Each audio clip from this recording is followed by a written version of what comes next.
Today we are going to make up the posts that hold the swivel guns.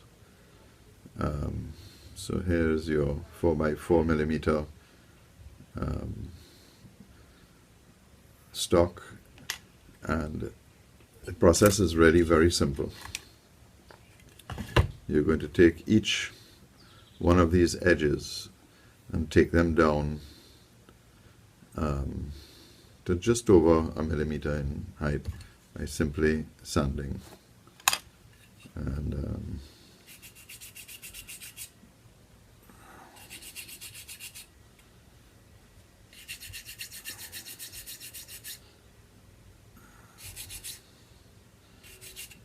I have been working on this for a little while now, and it's really quite easy to do it, and the net result is, I don't know if you can see it, but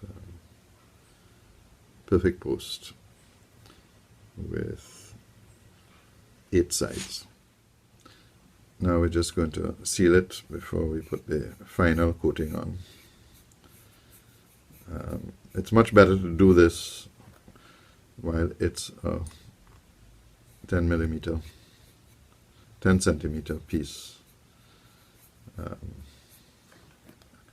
That's really it. There are 2 ways to cut these swivel posts for the gun ports. Either make little slots, cut grooves to match here, or cut a groove in this. So we've decided that really, from a practical point of view, we're going to cut the rail and just fit these posts in here. Didn't do such a great job on the first one. I'll make sure that all the others are done. A much better job is done. Whenever I have to, for want of a better word, dig into the model, it's always quite upsetting. The good news is most of this will be filled with filler, the lines cleaned up, and you won't notice the butchery of the model that I've just had to do.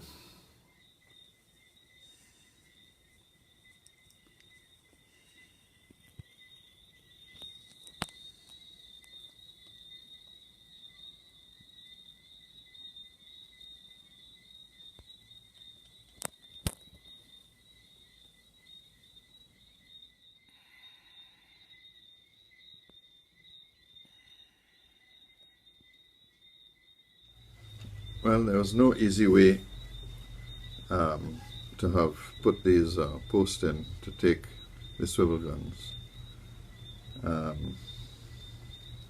It's been messy. A lot of it is caused because the top rail is slightly different on each side to the bottom rail, and of course the post has to be halfway through the top rail.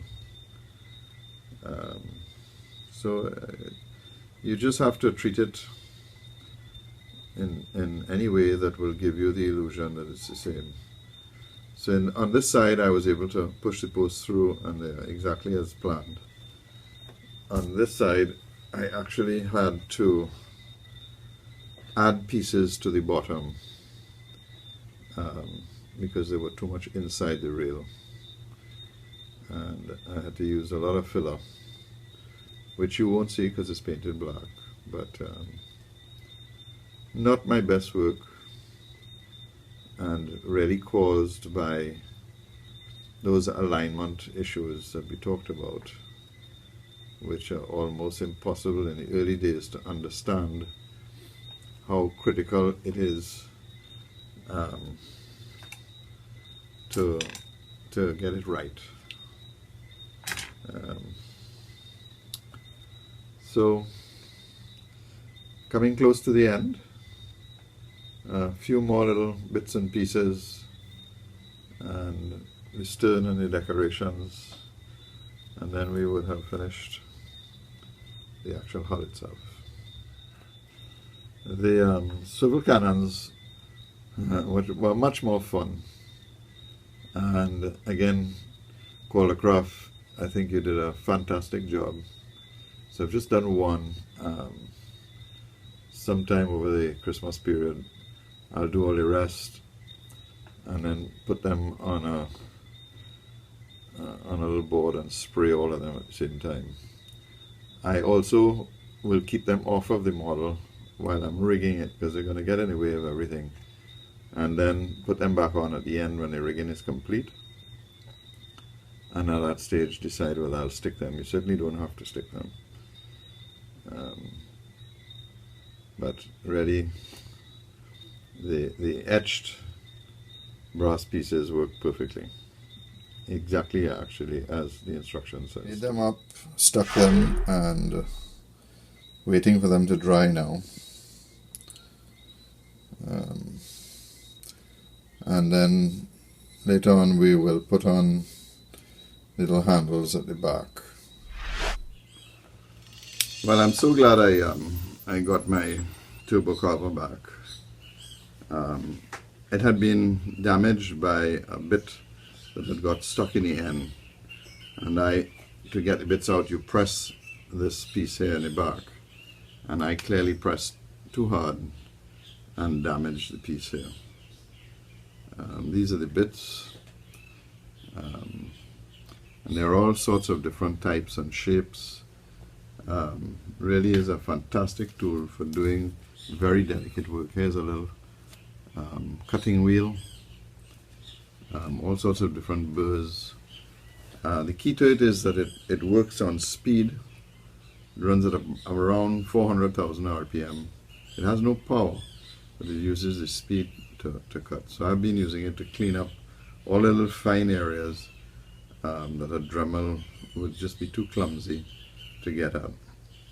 Not an inexpensive tool, but well worth it if you want a complete tool shop for model making. Certainly worth the, I think it's 290 US investment.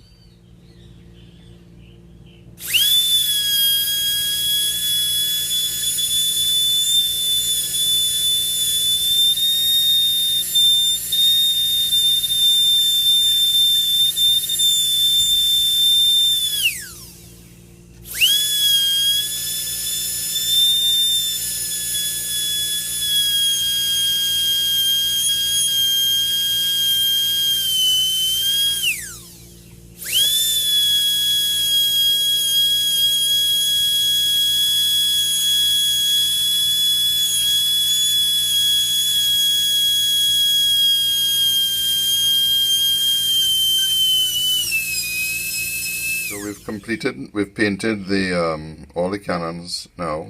We put them on a little board and spray painted them with a bomb paint. This is really the most efficient way to do it, and the finish is really much better than painting it on with a brush.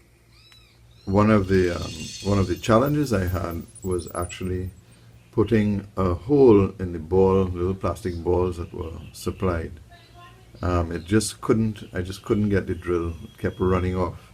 And again, I was able to take the turbo carver and use this to create the starter hole, and then use the regular drill to drill the hole through. You have to be very, very gentle with this. Everything is very fine. If you squeeze or push the cannon down too much, you're going to bend the stands, the arms that hold the cannon in place. So you have to be very, very gentle with this piece.